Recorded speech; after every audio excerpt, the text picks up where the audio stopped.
Hello बच्चों, let's see the question. What question says a water surfer is moving at a speed of 15 meter per second when he is surfing in the direction of wave. He swings upwards every 0.8 second wave because of wave crest. While surfing in opposite direction to that of wave motion, he swing upward every zero point 0.6 second.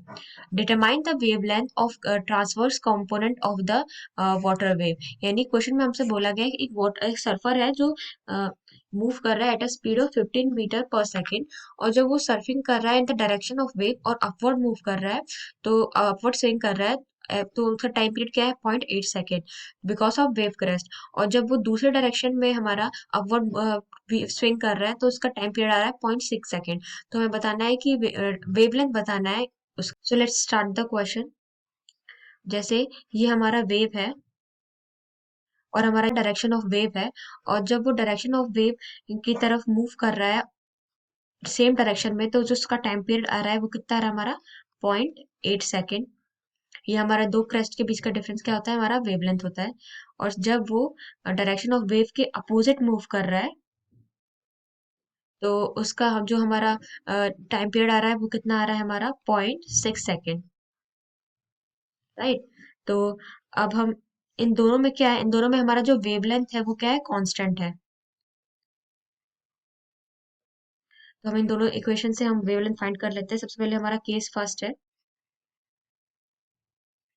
Lambda is equals to speed is equals to distance by time, distance equals to speed into time. तो जो हमारा case first है इसमें दोनों same direction में है, तो ये क्या हो जाएगा हमारा 15 प्लस वी, और टाइम पीरियड कितना था हमारा 0.8 सेकेंड।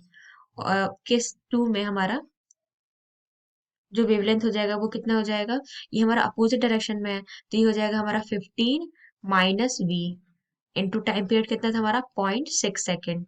हम इन दोनों इक्वेशन को इक्वेट कर लेते हैं, आ जाएगा हमारा 15 plus V into 0.8 is equals to 15 minus V into 0.6। इसको हम सॉल्व करेंगे, जो हमारा v आएगा उसकी वैल्यू आएगी 15/7 मीटर पर सेकेंड। लेकिन हमें क्या निकालना है, हमें वेवलेंथ निकालना है। तो हम किसी भी एक इक्वेशन में हम v की v का जो मैग्नीट्यूड है वो रख लेते हैं। तो हम फर्स्ट में रख लेते हैं 15 प्लस 15/7 इंटू 0.8। तो जो हमारा वेवलेंथ आएगा वो आएगा हमारा 10.3 मीटर। तो ये हमारा फाइनल करेक्ट आंसर हो जाएगा। इनमें से कौन सा ऑप्शन हमारा मैच हो रहा है, option B 10.3 metre. I hope the concept is clear. Thank you.